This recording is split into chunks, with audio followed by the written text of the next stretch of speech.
Gulf രാജ്യങ്ങളെ ആക്രമിക്കില്ലെന്ന Iran പ്രസിഡന്റിന്റെ പ്രസ്താവനയ്ക്ക് പിന്നാലെ സൗദിയിലേക്ക് വീണ്ടും ആക്രമണ ശ്രമം. അൽഖർജിലെ പ്രിൻസ് സുൽത്താൻ എയർബേസിനു നേരെയാണ് ആക്രമണ ശ്രമം ഉണ്ടായത്. ഇതോടെ ഇന്ന് സൗദിക്ക് നേരെ വന്ന ആക്രമണങ്ങളുടെ എണ്ണം 26 ആക്രമണങ്ങളിൽ ഒന്നിലും ആളപായമോ നാശനഷ്ടമോ റിപ്പോർട്ട് ചെയ്തിട്ടില്ല. വിശാൽ ചെറുപ്പുളശ്ശേരി തയ്യാറാക്കിയ റിപ്പോർട്ട് കാണാം. ജീന, ഗൾഫ് രാജ്യങ്ങളെ ആക്രമിക്കില്ലെന്ന ഇറാൻ പ്രസിഡന്റിന്റെ പ്രസ്താവനയ്ക്ക് പിന്നാലെ സൗദിയിലേക്ക് വീണ്ടും ആക്രമണ ശ്രമം ഉണ്ടായിരിക്കുകയാണ്.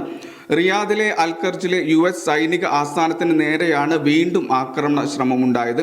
എന്നാൽ ഒഴിഞ്ഞ പ്രദേശമായതിനാൽ ആളപായമോ നാശനഷ്ടമോ നിലവിൽ റിപ്പോർട്ട് ചെയ്തിട്ടില്ല. ഇന്ന് പുലർച്ചെ മുതൽ ആകെ 26 ആക്രമണ ശ്രമങ്ങളാണ് സൗദി നേരിട്ടത്. ഇതുവരെ ഉണ്ടായ ആക്രമണങ്ങളിൽ ഏറ്റവും വലിയ ആക്രമണങ്ങളാണ് ഇന്ന് നടന്നത്. 23 ഡ്രോണുകളും 3 ബാലിസ്റ്റിക് മിസൈലുകളും ഉപയോഗിച്ചായിരുന്നു ഇന്നത്തെ ആക്രമണം. പുലർച്ചെ മുതൽ ഇന്ന് ഉച്ചവരെ കിഴക്കൻ പ്രവിശ്യയിലെ അരാംകോയുടെ ഏറ്റവും പ്രധാനപ്പെട്ട എണ്ണപ്പാടമായ ഷൈബ ലക്ഷ്യമാക്കിയാണ് പ്രധാന ആക്രമണ ശ്രമങ്ങൾ ഇന്ന് നടന്നത്. ഇവിടേക്ക് പല സമയത്തായി 16 ഡ്രോൺ ആക്രമണങ്ങളാണ് ഉണ്ടായത്. ഇവയെല്ലാം പ്രതിരോധിച്ചിരുന്നു. ഇതോടൊപ്പം റിയാദിന്റെ കിഴക്കൻ പ്രദേശത്ത് ഒരു ഡ്രോൺ ആകാശത്ത് വെച്ച് നശിപ്പിച്ചിരുന്നു.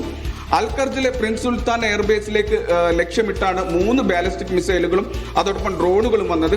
അവിടെയാണ് ഇപ്പോൾ അവസാനമായ ആക്രമണവും നടന്നിട്ടുള്ളത്. ഇതിനു പുറമെ ക്രൂയിസ് മിസൈലുകളും മറ്റു ഭീഷണികളും രാജ്യത്തുണ്ടായിരുന്നെങ്കിലും അവയും പ്രതിരോധിച്ചതായാണ് ആഭ്യന്തര മന്ത്രാലയം അറിയിക്കുന്നത്.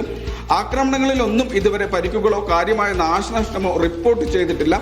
ഇന്ന് ഉച്ചയോടടുത്താണ് അയൽ രാജ്യങ്ങൾക്ക് നേരെയുള്ള ഇറാന്റെ ആക്രമണം അവസാനിപ്പിച്ചതായി ഇറാൻ പ്രസിഡന്റ് മസൂദ് പെസഷ്കിയാന്റെ പ്രസ്താവനകൾ പുറത്തു വന്നിരുന്നത്. ഇറാനെ ആക്രമിച്ചാൽ മാത്രം തിരിച്ചടിക്കുമെന്നും ഗൾഫ് രാജ്യങ്ങളുമായി യോജിച്ച് പ്രവർത്തിക്കുമെന്നും അദ്ദേഹം വ്യക്തമാക്കിയിരുന്നു. പ്രസ്താവന പുറത്തു വരുന്നതിന് തൊട്ടു മുൻപ് വരെ സൗദിയിലേക്ക് ആക്രമണ ശ്രമങ്ങൾ നടന്നിരുന്നു.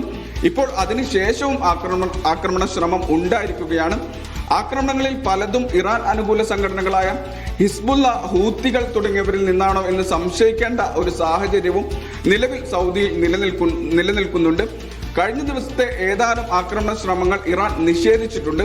ഇത് മറ്റു ഇറാൻ അനുകൂല സംഘടനകളുടെ പങ്കാളിത്തം സൗദിക്ക് നേരെയുള്ള ആക്രമണത്തിൽ ഉണ്ടോ എന്നുള്ള സംശയങ്ങൾക്ക് തീർച്ചയായിട്ടും കാരണമാകുന്നുണ്ട്.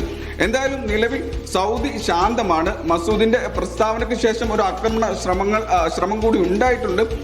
എന്തായാലും നിലവിലെ സാധാരണ രീതിയിലാണ് കാര്യങ്ങൾ. ക്രൂഡ് ഓയിൽ കയറ്റുമതി ഇറക്കുമതി അടക്കമുള്ള പ്രതിസന്ധികൾ ഇപ്പോഴും രാജ്യത്ത് തുടരുകയാണ്. വരും ആഴ്ചകളിൽ സൗദി അടക്കമുള്ള രാജ്യങ്ങളുടെ വിപണിയെ വലിയ രീതിയിലായിരിക്കും ഈ ഒരു സാഹചര്യം ബാധിക്കുക. ജീന. ശരി.